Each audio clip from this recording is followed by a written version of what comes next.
औज़ुबिल्लाहिमिनश्शैतानिर्रजीम बिस्मिल्लाहिर्रहमानिर्रहीम अल्लाहुम्मा सल्लि अला मुहम्मदिन व आलि मुहम्मद। करोड़ों दुरूद व सलाम हज़रत मोहम्मद मुस्तफ़ा सल्लल्लाहु अलैहि वसल्लम पे और आप सल्लल्लाहु अलैहि वसल्लम की आल पे। नाज़रीन, हमारा ये ईमान है कि अल्लाह सुब्हान व तआला ने हमें इस दुनिया में जो सबसे बड़ी नेमत दी है वो है ये कलमा तैयबा जो हम पढ़ते हैं, और इससे भी बड़ी जो नेमत है वो हज़रत मोहम्मद मुस्तफ़ा सल्लल्लाहु अलैहि वसल्लम है, जिन्होंने हमें बताया कि अल्लाह क्या है, कैसे है और कहाँ है।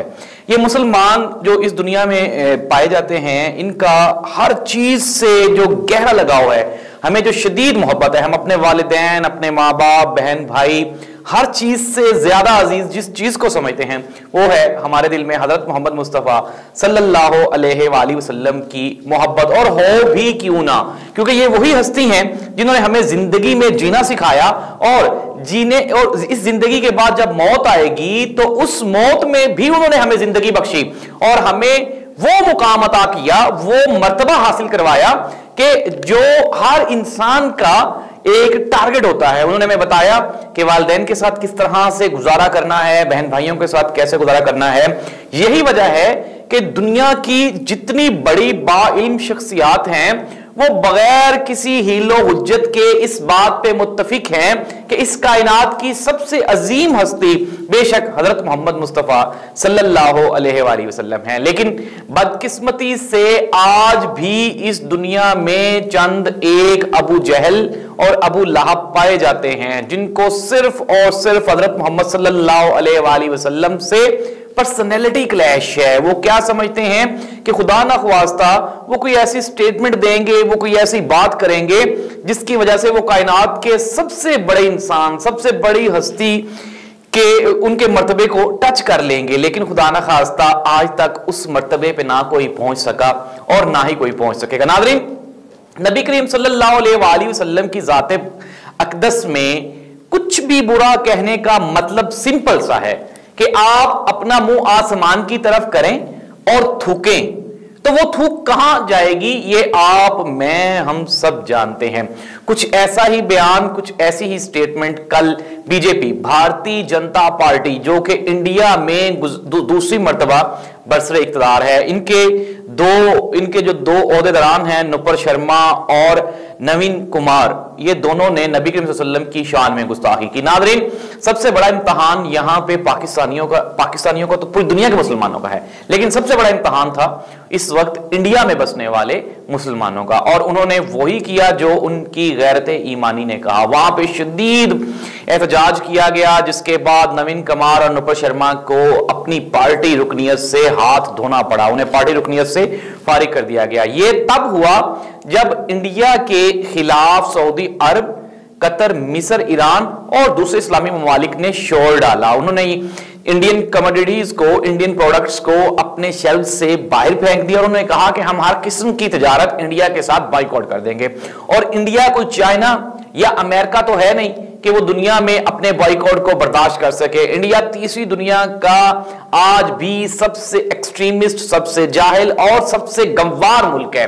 इंडिया में आज भी लोग गाय का जो यूरिन है, गाय का जो पेशाब है, उससे पवित्र समझते हैं, पाक समझते हैं और इवन के उसको पीते हैं। ये इनकी असलियत है, ये इनका घटियापन है। देखें, नबी करीम सल्लल्लाहु अलैहि वसल्लम ने हमें तालीम दी कि दुनिया का कोई भी मजहब, उनके बारे में हम कुछ भी नहीं कह सकते। हर मजहब में अच्छे लोग भी पाए जाते हैं और घटिया लोग भी पाए जाते हैं। कुछ लोग ऐसे हैं जिनका किसी मजहब से कोई ताल्लुक नहीं होता। दुनिया का कोई भी मजहब दूसरे मजहब पे को क्रिटिसाइज करने की हिम्मत ही नहीं कर सकता, क्योंकि हर मजहब मोहतरम है, बाइज्जत है, लेकिन हर मजहब में कुछ ना कुछ शैतान ऐसे जरूर आ जाते हैं जो उस मजहब को भी नुकसान पहुंचाते हैं और खुदा न खास्ता दूसरे मजहब के लोगों के साथ दंगा फसाद करके अपने ही मुल्क का नुकसान करते हैं। और यही इंडिया के साथ हुआ कि इंडिया को पूरी दुनिया में जलालत का सामना करना पड़ा। खैर, ये पहली मर्तबा नहीं था। वहां पे मुस्लिम कश फसादात हों, चाहे वहां पे मुसलमानों को जिंदा जलाए जाने के वाकयात हों, चाहे ईसाई लड़के लड़कियों के जबरदस्ती मज़ाहिब तब्दील करने के मामलात हों, फिर कश्मीर का मसला हो, इंडिया आपको हर तरफ शिद्दत पसंद दिखाई देगा। इंडिया वो मुल्क है जहां पे कोई इंसान नहीं महफूज, जहां पे कोई मजहब नहीं महफूज, जहां पे कोई आपको आम इंडियन भी नहीं महफूज, वहां पे चंद एक जो एक्सट्रीमिस्ट हैं, वहां पे जो भारतीय जनता पार्टी का जो एक्सट्रीमिस्ट विंग है वो सिर्फ और सिर्फ वो महफूज है, वो डोमिनेंट है। जब उनका दिल करता है वो किसी भी मुसलमान को वहां पे सड़क के दरमियान काट के फेंक देते हैं। मुसलमानों को वहां पे मजहबी आजादी नहीं है, ईसाइयों को वहां पे मजहबी आजादी नहीं है, सिखों को वहां पे मजहबी आजादी नहीं है। इंडिया की तारीख मजहबी अकलियतों के खून से रंगी हुई है, चाहे वो मुसलमान हो कश्मीर में, चाहे वो गोल्डन टेंपल में सिख हो, या फिर चाहे वो पूरे इंडिया में क्रिश्चियंस हो। आपको वहां पे कोई भी कम्युनिटी इंडियन एक्सट्रीमिस्ट से महफूज नहीं दिखाई देगी। नाज़रीन, ये वही इंडियन एक्सट्रीमिस्ट हैं जो हर कौम को दबाने की कोशिश करते हैं, लेकिन शायद ये भूल जाते हैं कि मुसलमान एक इस दुनिया की सबसे बड़ी हकीकत है, सबसे बड़ी ताकत है। इनको डोमिनेंट, इनको बिल्कुल भी आप ना ही तो दबा सके हैं और ना ही कभी दबा सकेंगे। तो नाज़रीन, ये था आज का हमारा पहला सेगमेंट। पाकिस्तान में सियासी तब्दीलियां तेजी से जारी हैं। इमरान खान कल वापस अपने घर बनी गाला तशरीफ ले आए हैं और उन्होंने चैलेंज किया है वफाकी हुकूमत को कि मेरी सिक्योरिटी को मजीद बेहतर बनाया जाए, कहीं यह ना हो कि आप लोगों को कोई बहुत बड़ा नुकसान उठाना पड़े। पाकिस्तान तहरीक इंसाफ एक मरतबा फिर दोबारा तंजीम साजी की तरफ जा रही है।